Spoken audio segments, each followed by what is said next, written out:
The federal government says it has made significant strides in its economic reforms, well on its way to achieving a step change in revenues in line with the budget 2024. But let's look at some economic issues and what has happened in recent times. And as we project further, and I'm being joined by a professor of accounting, a now university professor Philly Ogodioha, who joins me via Zoom to continue this conversation. Prof, can you hear me now? Good afternoon. Yes, thank you very much, Olu. Thank you very much. Yes, Prof. So let's get talking now that we can even get your audio. What do you make of the present state of the economy now with all of these figures we have? Inflation is on this side. We expect growth moving forward. There are lots of projections following the economic reforms of government. But it's been a while we had you on the program. What do you understand, or what are you learning with regards to how things are turning out, moving on? Yeah, so thank you very much for having me. Like I said earlier, the general outlook or the general situation of the economy as at now is really not very encouraging. But we expect that government will do more and do better. If you look at the inflation rate now, you can see that it is between 32 to 34%. And this is what is killing the economy now. It is difficult for people to buy food to eat, to pay their house rents, and difficult to pay their children's school fees. These are the basic needs of every household in Nigeria. Then you come to the side of productivity manufacturing. You can see that the borrowing rate is too high for manufacturers to operate. The borrowing rate as of today is around above 30%. And if somebody has to use 30% as the cost of fund for his business, how much will he be able to produce to make profit if he removes 30%? Considering the fact that cost of fund is just one single cost of production, because there will be cost of labor, there will be cost of material, there will be some other costs put together before you arrive at your production cost that will lead you to your profit or loss.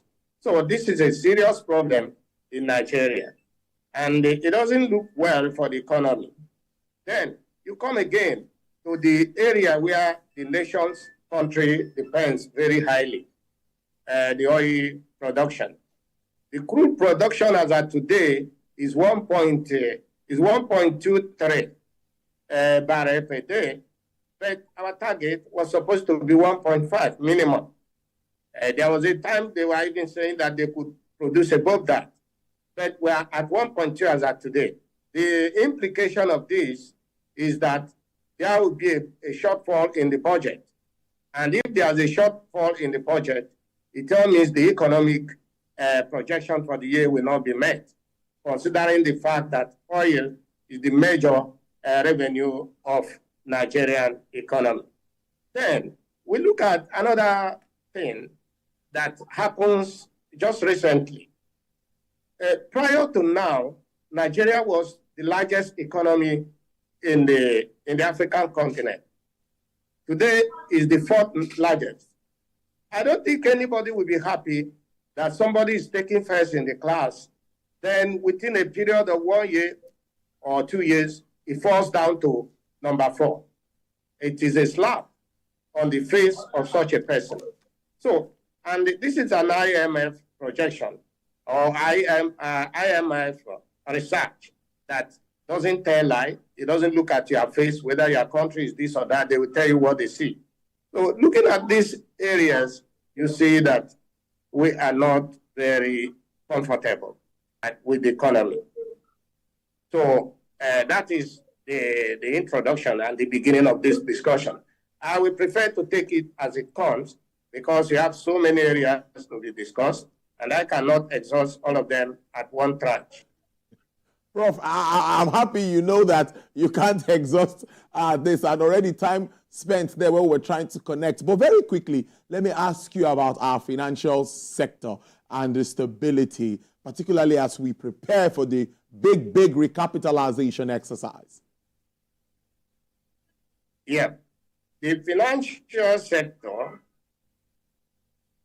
is one of the, are we talking about the financial sector or we are talking about banking now? Okay, specifically, not the monetary policy, actually. Yes, banking, yes.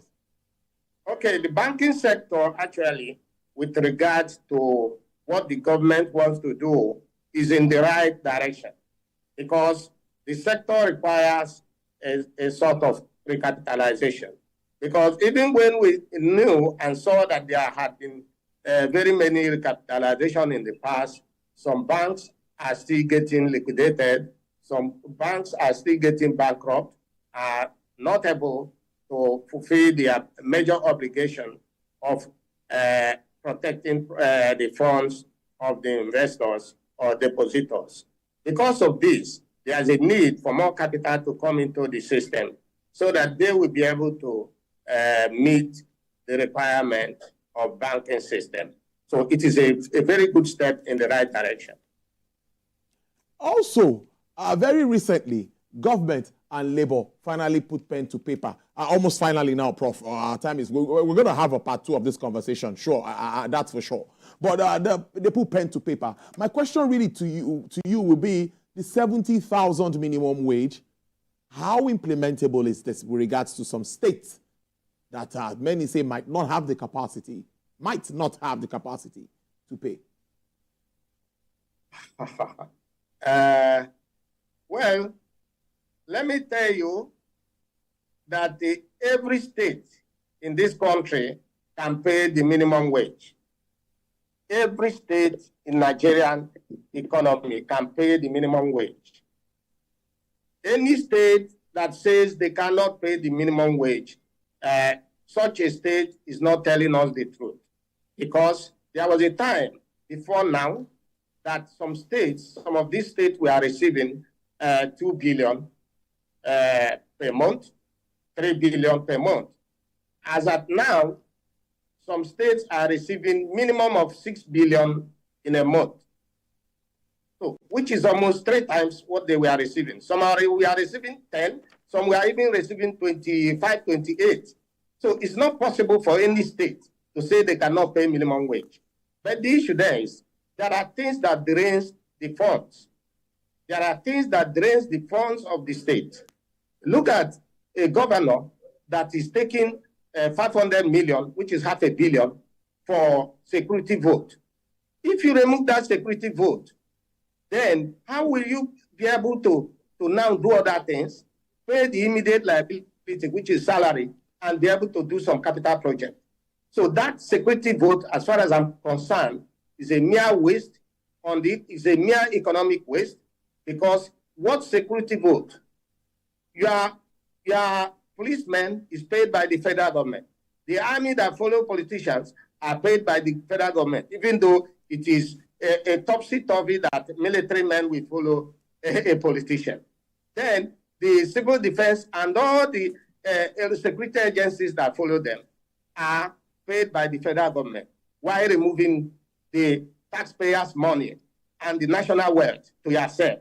So this is the reason. If that one can be made, if that one can be handled, there's no state that will not be able to pay minimum wage, even if they remove it. Because some governors remove up to 1.5 billion for themselves.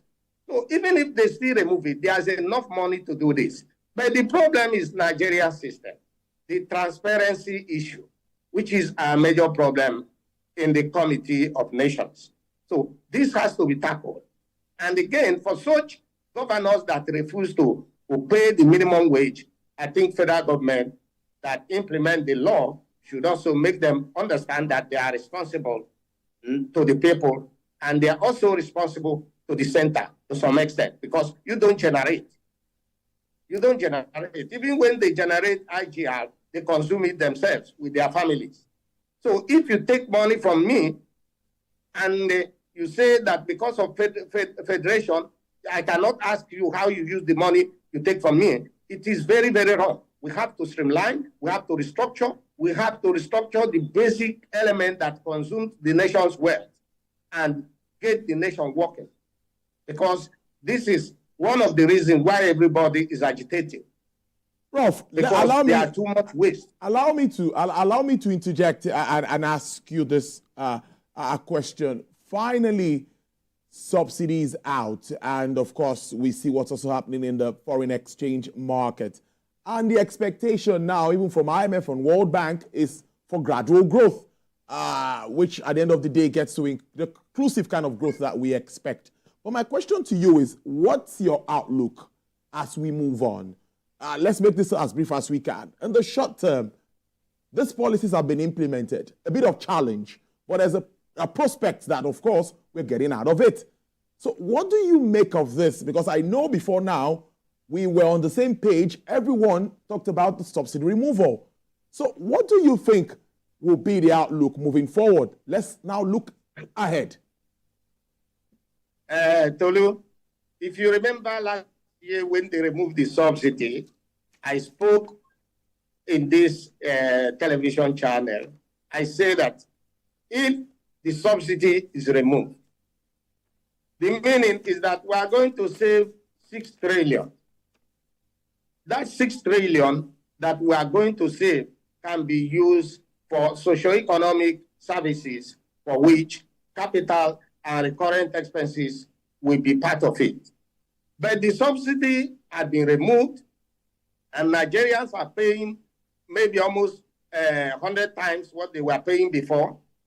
And now the income that ought to have come from the subsidy removal is not being used for the nation.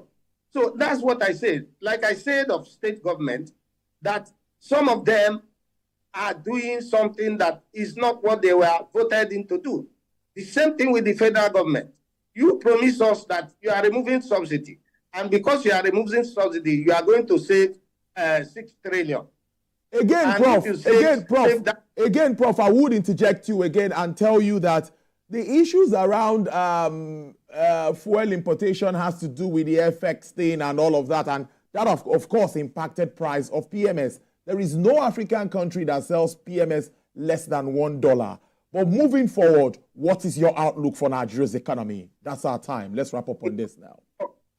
I disagree with you in some point. I agree with you the issue of FX. If you can also remember what I said when the Naira was devalued, I said that what Nigerians were buying for, because Nigeria is 85% import-oriented. Most of the things we produce, most of the things we consume in Nigeria are not here because manufacturing sector is not working. Farming activities are almost at zero level. So without this, we are importing everything. And since we are importing everything, the devaluation of Nigerian currency will do harm to the economy.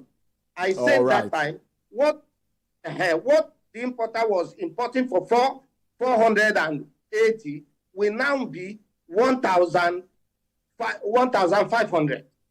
And that is what is happening now. It's more than 3 times the value, the cost. What we are importing for 400 is now 1,500, which means you are paying more than 3 times to import. And when you pay more than 3 times to import, you are not going to sell what you import. You have to add your markup, which is gain.